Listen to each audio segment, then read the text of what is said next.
around the room, and so great to see everybody. So many familiar faces in the room. Thank you for carving out time in your Thursday night at the beginning of summer here to do something that is very important for the community. Support Open House Ministries. There we go, Brett. Support Open House Ministries tonight. So thank you for carving out time and being here. We appreciate it. We're going to kick the night off right by having Chaplain John Nichols come up to the stage. John?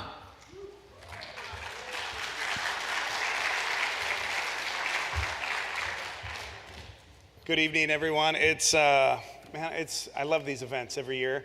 Looking forward to seeing so many familiar faces and new faces. So thank you. I just want to point you all to the program this evening. It's going to give you an update of what we're doing, what our evening's going to look like together, as well as on the back page, our generous sponsors who helped us put together this. I just want to point them out and say thank you for them and their support. But as we get started, I once heard it said that a person can go 3 weeks without food, 3 days without water, but only 3 seconds without hope. And I've often joked that I don't want to test that statement at all. I certainly don't want to go 3 weeks without food, and I don't want to live a moment without hope. Yet, as many of you know, hope can be a very fragile substance. Hope is a fire that continually needs kindling. It requires real work to remember in the darkness what we learned in the light. And people often confuse hope and optimism. They sound similar, but in fact, they're very, very different. Optimism is that belief that things will just get better. Optimism needs no courage. In fact, the most common ingredient for optimism is just naivety. If I never turned on my GPS or listened to my wife, I can deceive myself into thinking optimistically that where I'm going, I'll just get there just fine. Hope, on the other hand, hope requires courage because it requires real, faithful action. Like, hope is that belief that if we work hard enough together, we can make things better. As a mentor of mine once joked, hope is optimism with a plan. There's a story about a person who saw the broken parts of their community all around them and they felt overwhelmed. They cried out to God saying, "Lord, the world's such a mess. Everything seems wrong and broken. Why don't you send someone to help, someone to change the world?" And out of the silence, the Lord spoke and he said, "I did. I sent you." See, real, rugged Christian hope is not an I can. It's really not even that simple we can, but it's rather that God can in and through us. Divine hope is a beacon that shines through the darkest nights, a steady light that guides our path when we can't see the way. It allows us to imagine a future that's not just more of the same or more of the present, but a transformed reality, a glimpse of the kingdom of heaven here on earth. Hebrews 6:9 says this: hope is an anchor for the soul, firm and secure. Many of the families we serve here at Open House, they come really with a hope sometimes no greater than maintaining their present. A hope that's nothing more than longing to just hold on to what they have.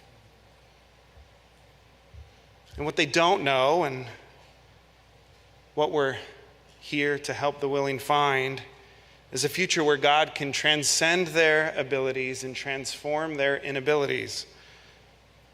Through faith, they discover God's grace, a grace that's sufficient, and a power made perfect in our weakness. This is a hope that transforms the human situation. It's an assurance that God's promises are true and his love is unfailing.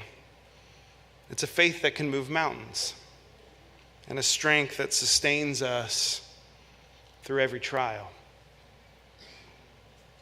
So with that reflection, let me pray with you as we begin.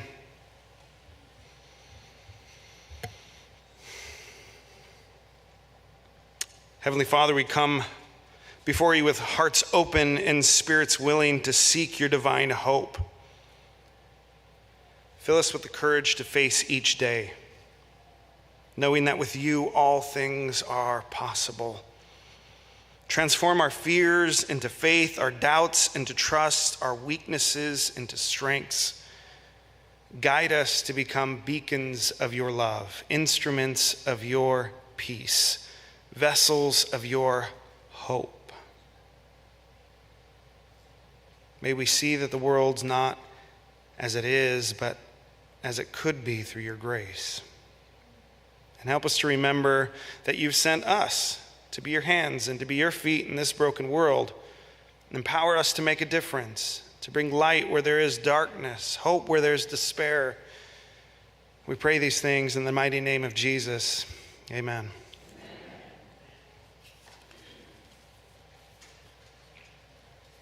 I heard about open house from my counselor at treatment, and she told me a lot of wonderful things about this place and that it's going to help you get your life going on the next steps after you graduate treatment. And so this is the reason why I came here.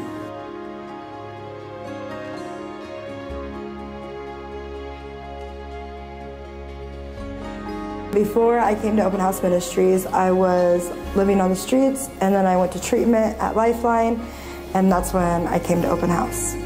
The most important memories that I have here at Open House are getting baptized, devotions, chapel, and definitely the holidays, being around a good community and having a lot of support.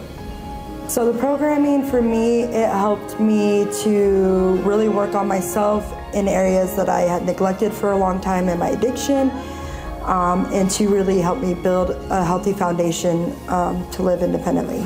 Living at Open House Ministries impacted me and my family by giving us a place to call home and basically giving us a healthy, safe place to be and to raise my baby. What I would like others to know about Open House Ministries is that it saved my life and my daughter's life as well. It gave us a place to call home when we had nothing, and it helped me build my relationship with Heavenly Father and to live a life I never thought I could live.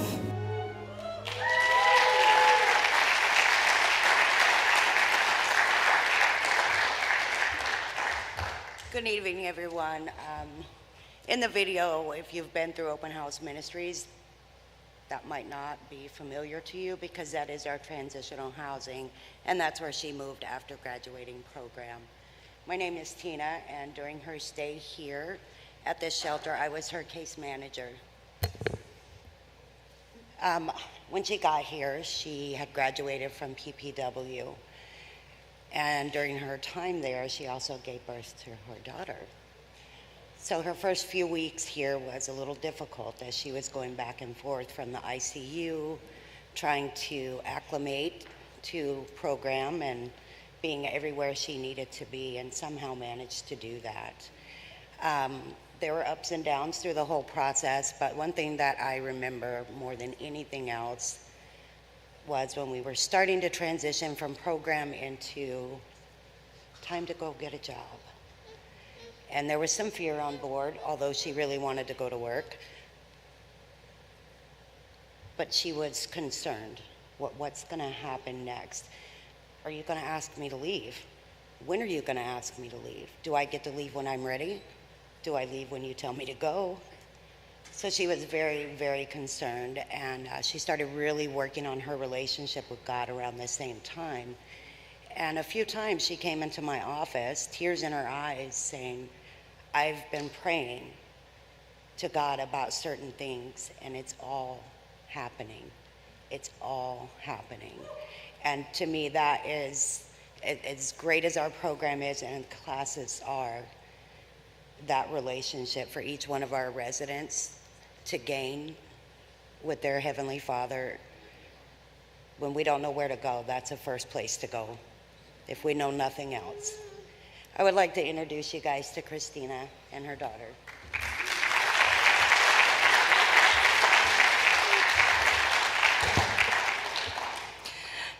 Well, hi, I'm Christina. I'm really nervous. I'm sorry. My beginning of my stay at Open House. You want to talk? You want to talk? Okay. So my beginning of my stay here at Open House was definitely different from anything that I had ever experienced. I struggled with my addiction a lot through my life. I never had a baby. She's my first, so that was definitely a new experience as well. But coming here, I knew that it was right. I knew that I could grow closer to Heavenly Father and to really strengthen my testimony and to, become the woman that I want my daughter to be as well. I know that through the struggles and through the triumphs is like, as long as I stick with it, and I stuck with it, I got to experience things that I never thought I would experience, like having my own house and having my own car and owning my car and paying all my bills on time. I had never done that before. And so, and that's good and bad sometimes, but it's definitely been a life changer for me and definitely saved my life. I live a life that I never thought I could live. So anyways, but I'm sorry, that's all I have. Okay, can I be done? Okay, thank you.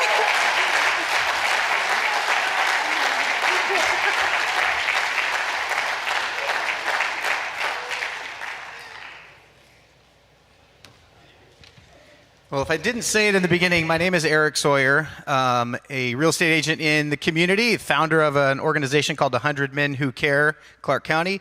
Several of our members actually in the room this evening, so I'm blessed and extremely humbled to be able to continue to stand in front of you year after year and take part in this. Renee, thank you for the invitation.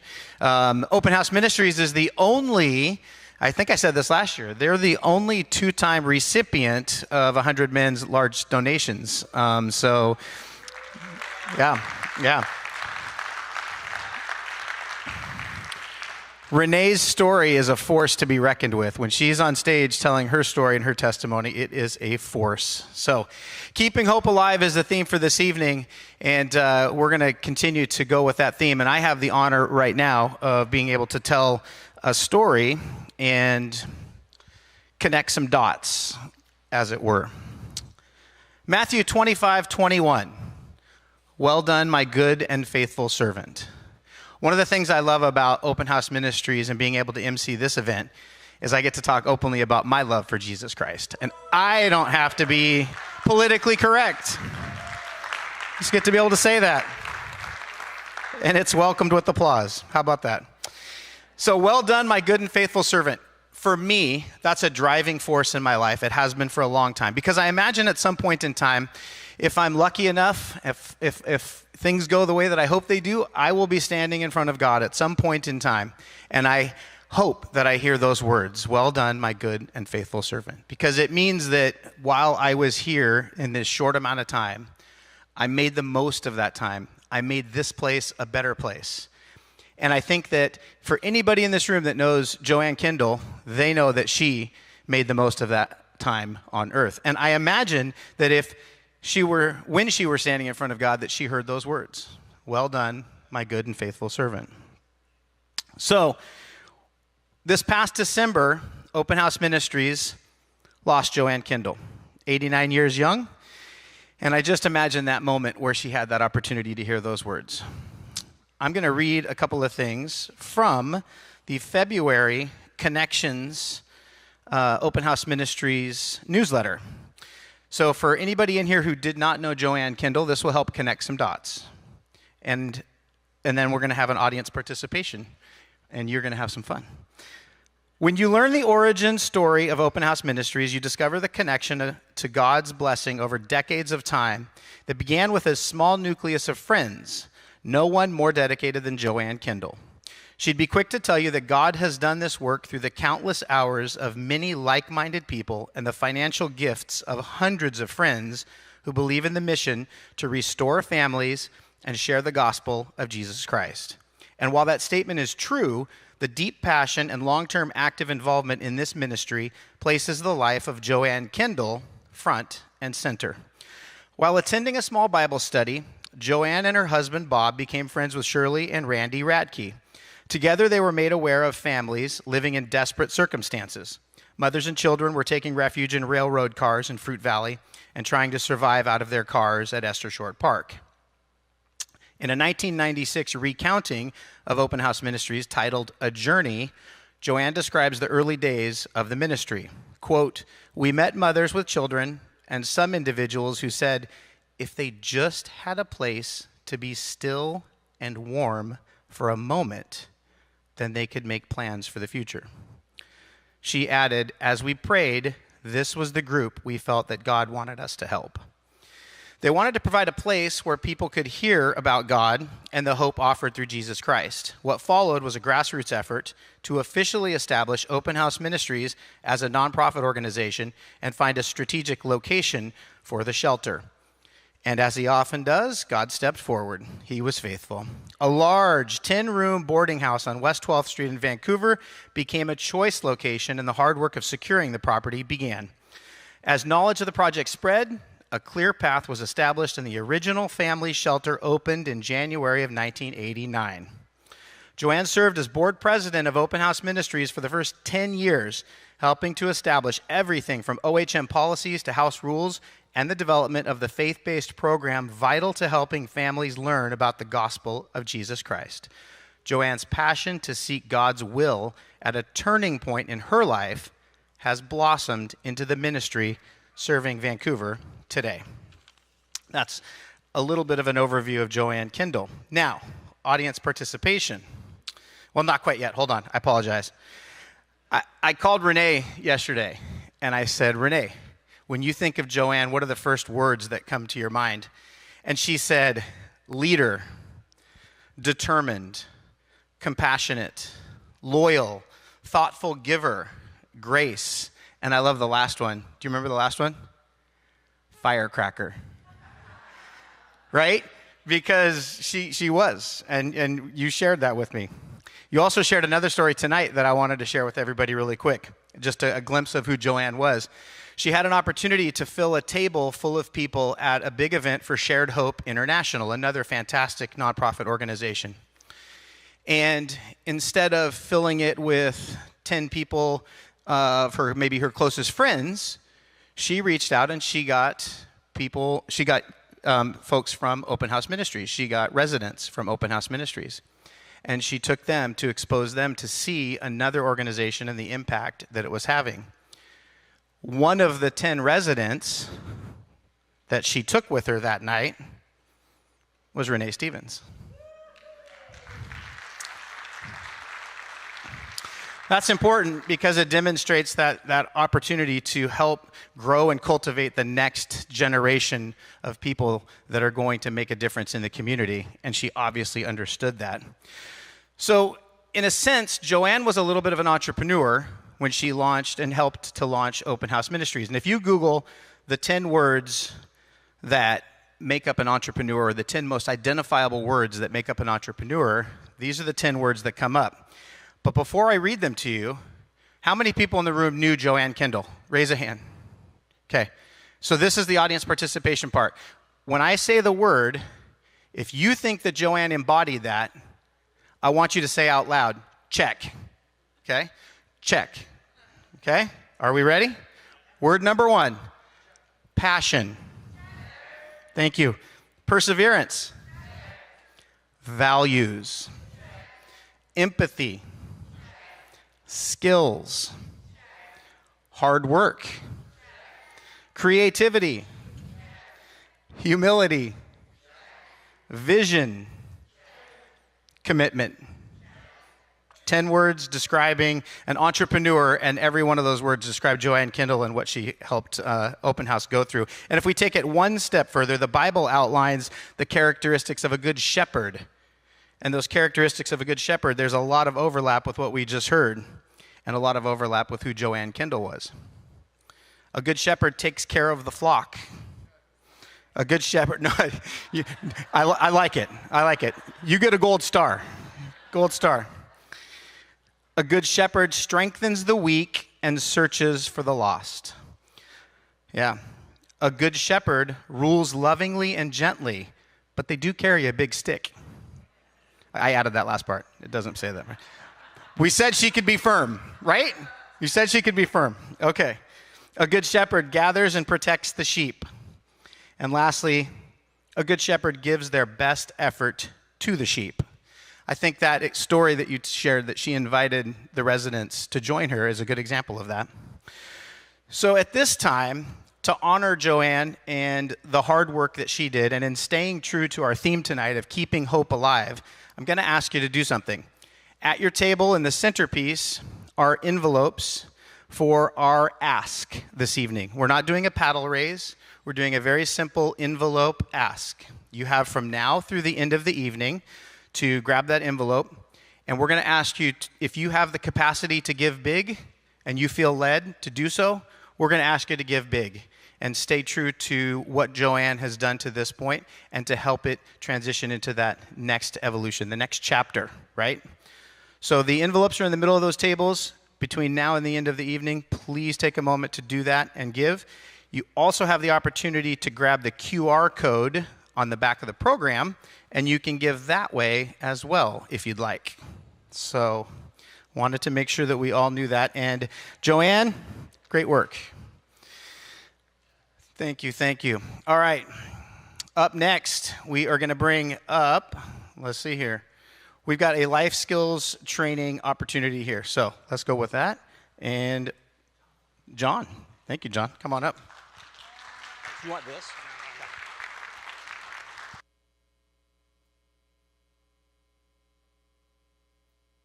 23 said, his rod and his staff, they comfort me. So our shepherd does carry a big staff. And it's comforting. Well, we proudly describe our program here at Open House as holistic. That's because it is. We're not just a place to stay for the night. We're a year-long, faith-based program dedicated to supporting homeless families. From our Love and Logic class, parenting class, to our nutrition and cooking class, Financial Peace University, our art therapy, transforming grief and loss, codependency workshops, drug and alcohol counseling, a 12-step group rooted in a biblical worldview, our GED and high school equivalency course, collaboration with Clark College, which you'll hear about here in just a moment. We begin every day with devotions in the gym. We gather weekly for chapel as a house. Like, our mission is to uplift the whole person here, to help them heal, to help them reflect on their journey, to help empower them for the future that God has planned for them and their families. And as we were reviewing our schedule, I was discussing with Renee this past year about how we could better serve our residents. And it became clear that we needed something like a comprehensive class to address various different needs. So I began to envision a class that would be something, I don't know, like a reliable toolbox containing all the essential tools, right? In your house, you might have one: the hammer, the screwdriver, the pliers, the duct tape, just for good measure. And although our program was already well-rounded, we saw areas for improvement. So therefore, at the beginning of this year, we launched a revamped life skills class. It's a 12-week class that focuses on some hands-on skills, like problem solving, time management, coping with stress, health and self-care. This is actually this round is going to be taught by a nursing student from Boise State. Basic home maintenance, which we take them right over into their rooms and partner with facilities, our facilities team here. Room cleanliness, how to do that. Basic car maintenance. We have certified mechanics from Vancouver Tire and Auto come out and walk our residents through how to change a tire on the side of the road, right? The best time to learn it's not when you're on the side of the road and it's raining and pouring, right? The time to learn is, well, when it's a little bit safer and easier in the parking lot. How to check, the fluids in your car, tire pressure, how to not to get taken advantage of if you're buying a new car or getting a new car or taking your car in for maintenance. Job readiness.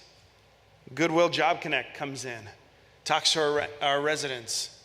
We do interview prep. And one of the most exciting things is this year we're able to get 18 new laptops for the residents for a computer lab that they're able to write resumes now. So every resident is walking out of that class with a fresh resume. The goal is to equip them with practical skills that they need to thrive. And the results have really been amazing and so encouraging, right? Each week, the residents leave with something tangible, whether that's a freshly printed copy of their resume, a priority planner, or a little bit of grease under their fingernails from working on their car. Like, that's what this is about. And it's been wonderful to see. In fact, I just noticed one of the residents up there in the picture writing their resume. It was absolutely life-changing for them to begin to reflect on, okay, what are my skills? What are my strengths? What can I say about myself? How do I even talk about who I am? So it's been an absolute joy to bring this class here and to watch our residents go through it. And one of the key elements of our program is our partnership with Clark College, helping residents earn their GED or their high school diploma. So with that, I'm actually going to bring up Natalie Miles, and she's going to talk about that program. Absolutely. Come on up, Natalie.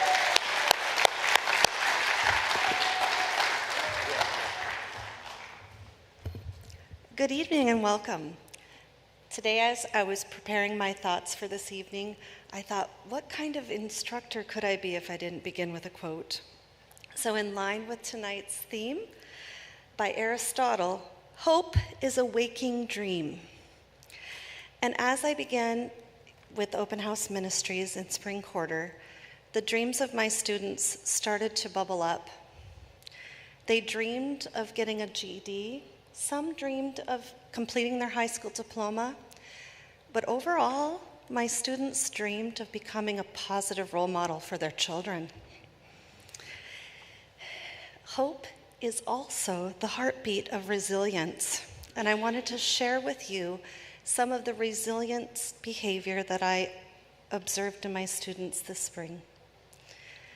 From the single mother with a baby who took an official GED practice test while having the baby on one leg, the laptop wobbled on the second leg, as she typed her whole essay with one finger. And she got back into the classroom. We were checking the website to see how she did, and she had a passing score.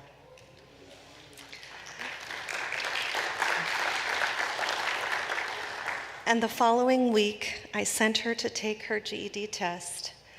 And being new in the program, I wasn't sure what that would look like in reality. And again, the resilience of this mother, as she had to coordinate a bus schedule to go across town to take the official GED test, along with her baby, a stroller, and another resident of Open House Ministries who was there to support her to watch the baby while she took the GED exam.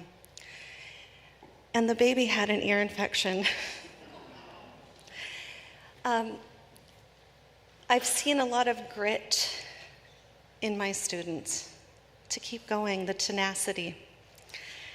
Another example of resilience is someone so dedicated that they came in this spring and they had such drive that they wanted to complete their GED. They had not taken any classes prior, and they took all 4 tests in a matter of a week and passed all 4.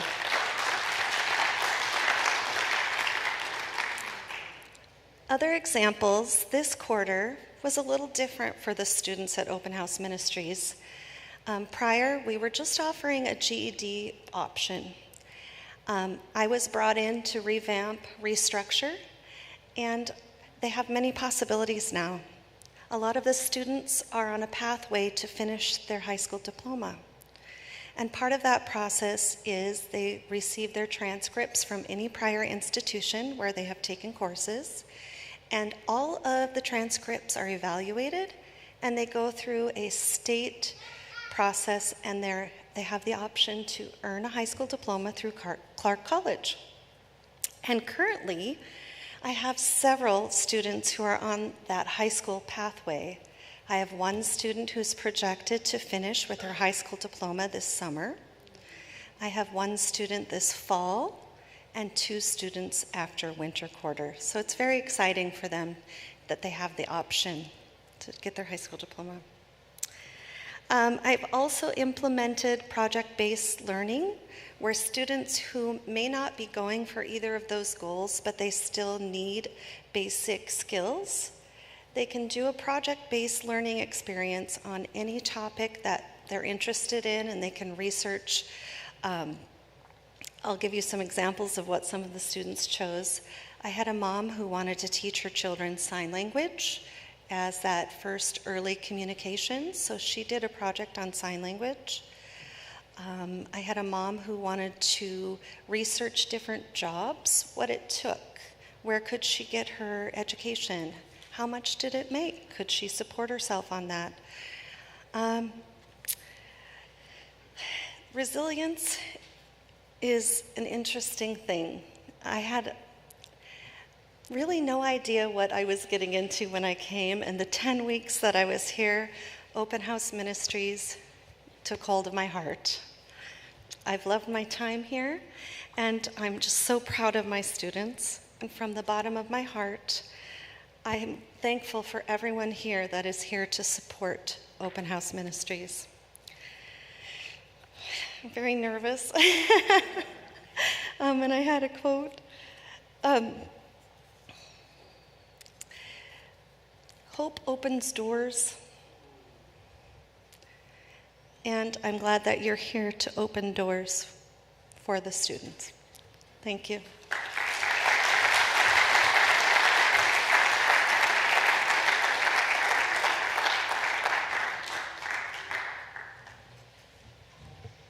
Good evening. I bet you thought you were going to go all night without hearing from me, huh?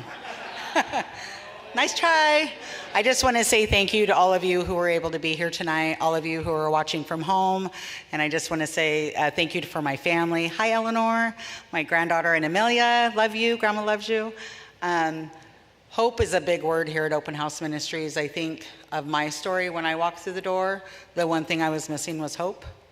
And once I was here and I started going through the program, people started showing me what it looked like and what it was to have hope, and that it comes from Jesus. And the fact that I think sitting here tonight, coming up here mid-program, that never happens. I'm usually up here first, and I'm telling a piece of my story, and I'm sitting back tonight and I'm listening to the stories of Open House Ministries and all of the hope and all of the stories that come from people who are living here and who are working hard to make a difference in their life. And it's just a part of my story. It didn't end. It's just an extension.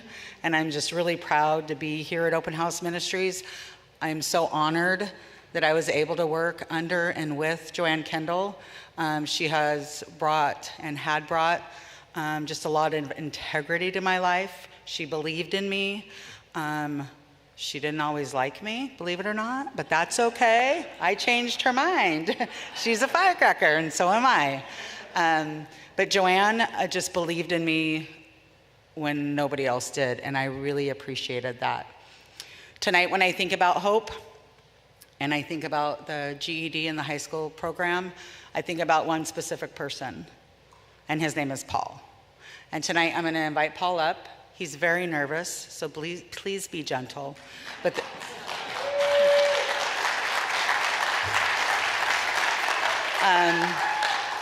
so as the executive director, I am in the corner and the GED class is one of the classes right next to me. And there were several times when several of the students would come into my office and say, oh, I just did this, I just did a pre-test, I'm doing so well. And Paul was really one of those guys who would come in. He was a little bit nervous because I have the honor to sign folks up for their GED testing.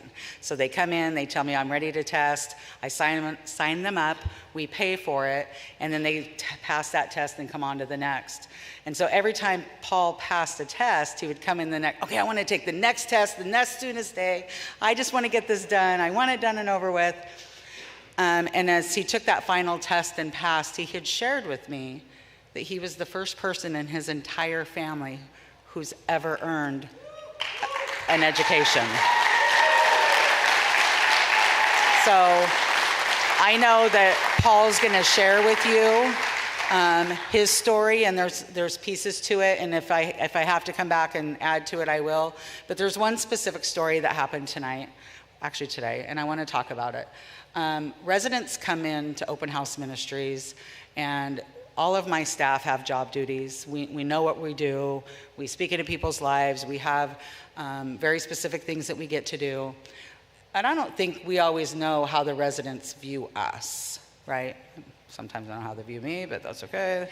But today something happened. Today Paul was a little bit nervous about getting up here and speaking tonight, and he didn't have anything to wear. So he walked into Chaplain John's office and he said, gosh, what do I wear? I don't know what to pick out. He was kind of hemming and hawing, but not really asking, hey. Left, came back, and I might be missing a few things, but the gist of the story is he did come back a second time and he said, hey, John, I don't know what to wear. I need to go pick something out at the thrift store. I've never really had a dad. Would you be my dad? And John, I don't know if John teared up because he thought, well, I could be your big brother because I don't think I'm old enough to be your dad. But for a resident to look at one of my staff and ask them to step in and do a fatherly thing because he's never felt that before, I'm honored that my staff is being chosen by the residents to do that. So I want to introduce you to Paul.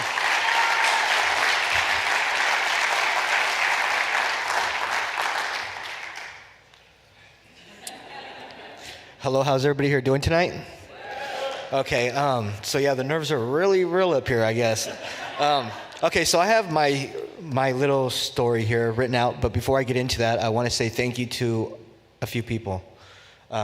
Renee, John, Steve, smiling. All the people that you really don't get to hear about, all the people that fund this program, all the supporters, all the staff, all the people that have been a big part of my life since I've been here. I want to say thank you to all of you. Now I'm going to get into my story. All right. My name is Paul. I'm a resident here at Open House Ministries, and I'd like to say good evening and thank you for allowing me to be here tonight. And I also want to give thanks to God as I begin, because without God, none of what I'm about to share would even be possible. I'd like to start by giving you a little background about me.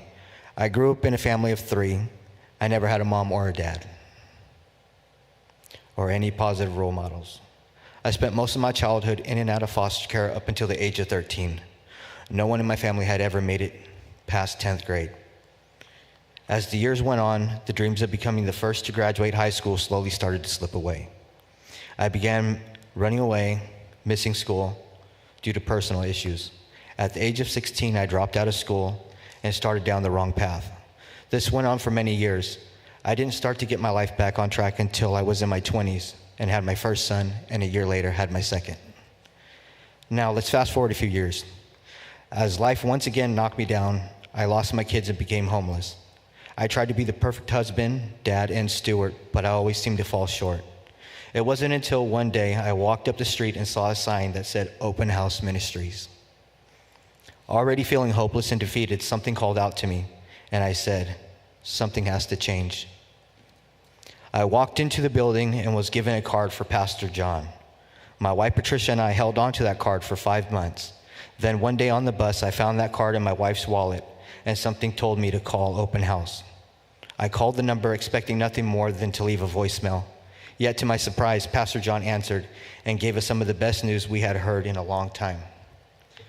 We were invited to interview for the program at Open House Ministries. We were so shocked, the look on our faces I'll never forget. Now, at the time, I didn't know what to expect. I knew it wouldn't be easy, but the joy we felt when we were handed the keys to our room signaled that we were on our way. I can say getting my GED is one of my greatest accomplishments besides having my kids. I am the first in my family to graduate, and it's funny how one piece of paper can make or break you. Now, I can't take all the credit for my success. It was a group effort from all the staff who encouraged me every time I succeeded in my test. It was my friends and family who helped me to believe in myself when I couldn't see it in myself. I would like to say thank you to Natalie for being such an awesome teacher, for helping me study, for being patient, and for taking me to Clark College campus to go get our student IDs at the beginning of the semester. It was on that day, from that moment when I walked into the building, that I felt something that I hadn't felt in a very long time. Hope. I had an all-new motivation and new dreams. I felt like a kid in a candy store. There was a future full of all new possibilities for me and my family. And I told myself I wanted this. So from that day forward, I became a man on a mission. And within 1 week, I had done the impossible. I had passed all 4 of my GED tests and accomplished a lifelong dream.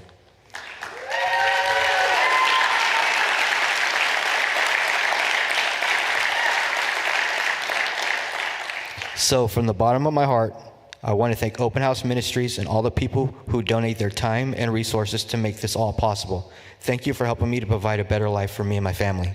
Thank you.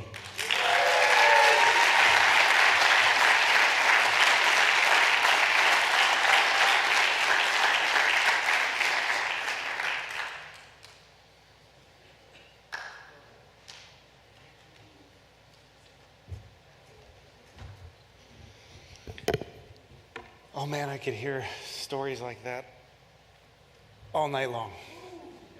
And that's the kind of stories that come out of this place every single day. I get to introduce Jacob and Cassie. But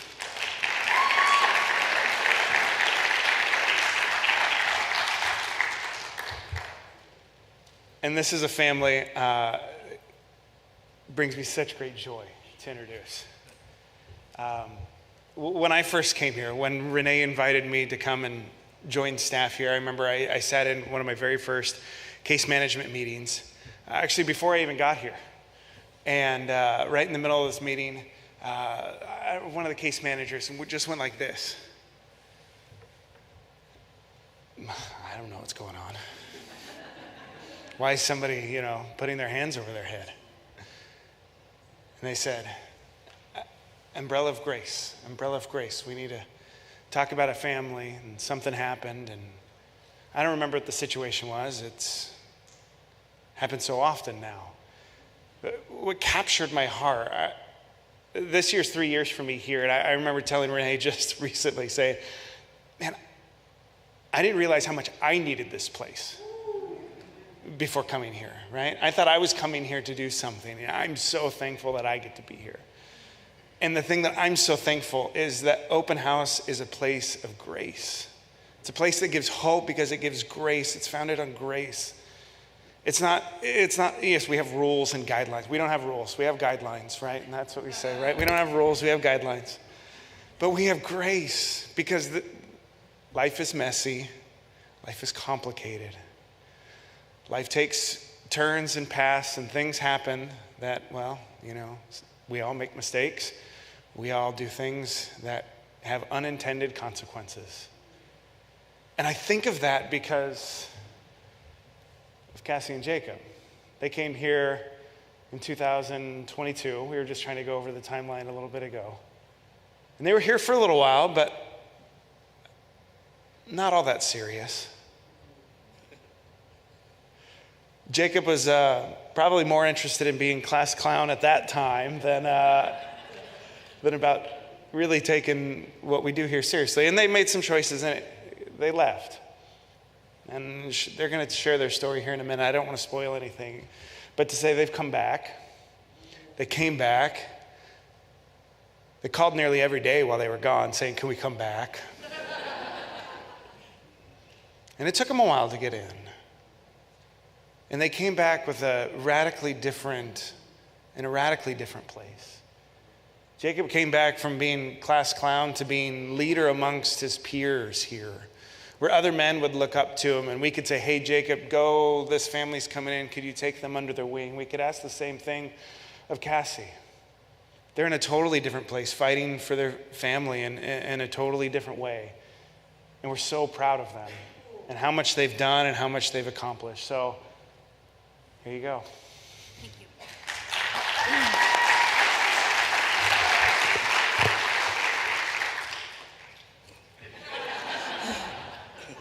All right, testing, okay. Never done this before, okay. Jacob and I both struggled with addiction. I went to a 6-month treatment center with our son Jalen, hoping to change my life. We then applied to live at Open House Ministries twice. The second time around, I felt as if that dark tunnel had a light at the end. We showed up broken, no structure, still unsure about the future, but still willing to try. Being at Open House Ministries, Jacob and I learned how to mend our brokenness, gained from all of the meaningful and important programming that Open House Ministries has to offer to make us better people. We were looked at as leaders, and we were starting to find hope. Jacob has a job with Open House Ministries now, driving the box truck. I manage at Dave's Hot Chicken, and I'm also taking college classes to get my high school credits towards my diploma. On my days off, I come and I still program going to the women's group and open forum. I also volunteer my time downstairs trying to give back what little I can because of how much Open House Ministries has given us. Pastor John baptized me, and I have transitioning with my 14-year-old daughter. We graduated from Open House Ministries and moved into our first apartment, keeping our hope alive. Thank you.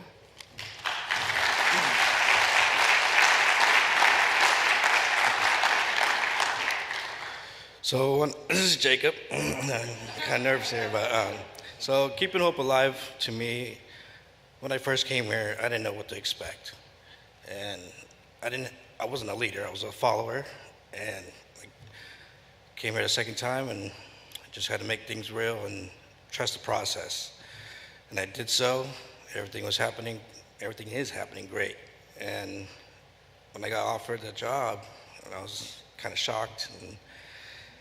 And now I'm just grateful and thankful for Open House. And yeah, that's it. Thank you.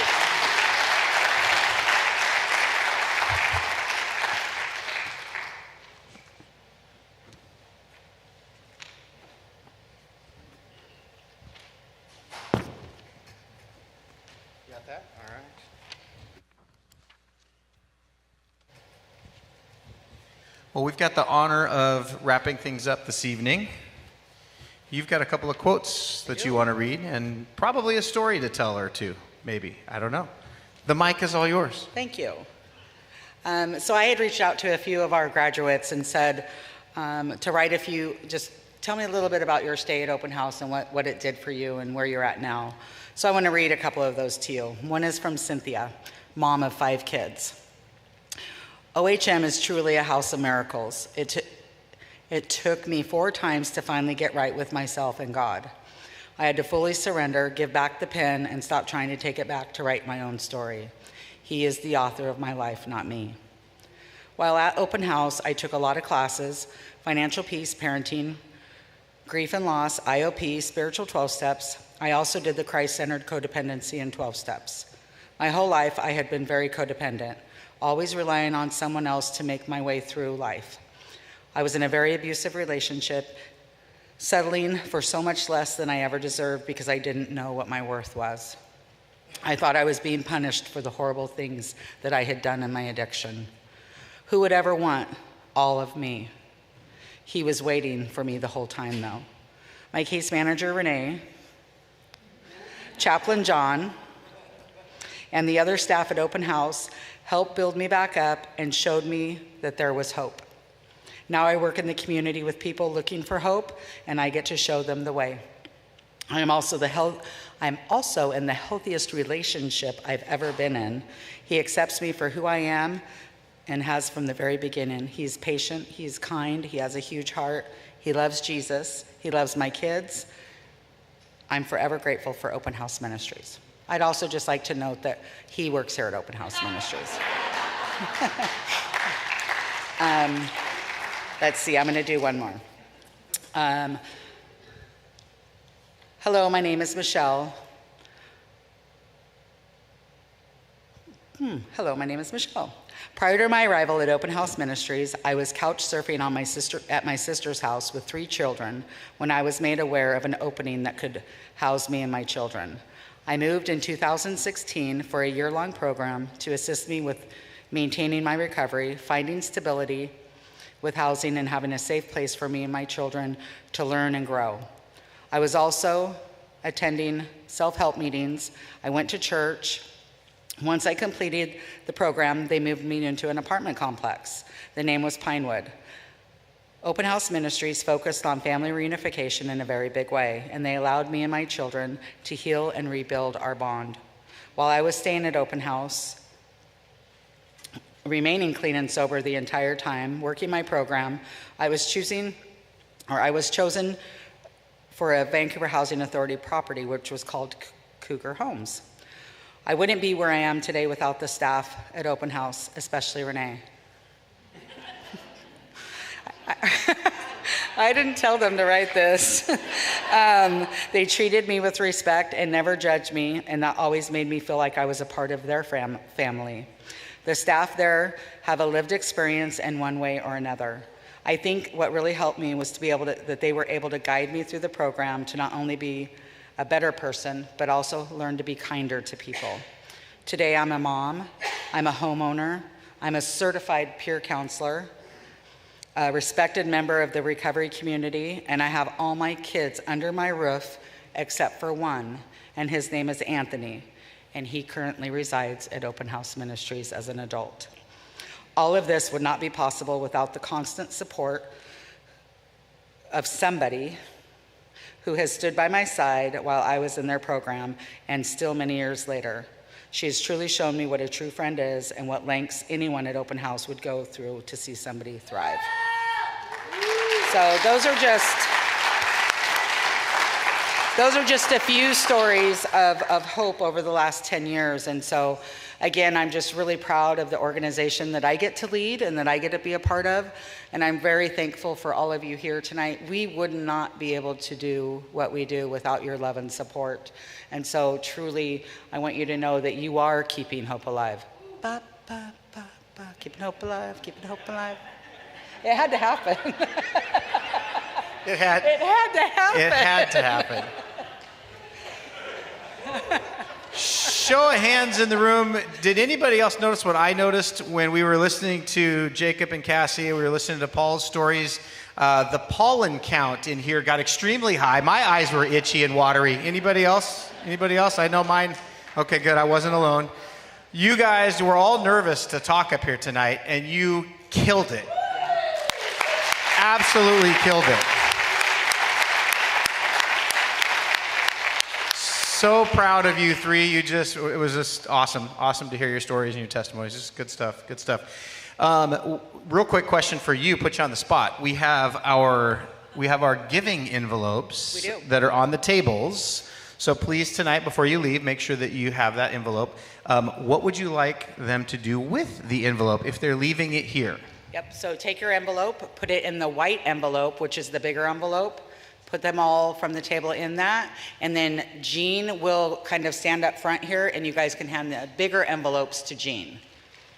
Make sense for that one? Okay, so that's that piece. Remember, on the back, there is, at the back of the program, there's the QR code, so you can certainly take the program with you if you're not in a position to give right now, but you'd like to later. Use that QR code. And we would like to give a shout out to our sponsors for helping to make tonight possible: Riverview Bank, Real Vest, PWLA, Solverity, Olin Homes, Liberty Bible Church, Paul Christensen, Mr. and Mrs. Joseph Polina, Marge Nelson and Keith Oderman, Donald and Alice Gronis. Did I say that right? Gronis? Yes. Gronis? All right. Thank you. Round of applause for our sponsors for helping to make tonight possible.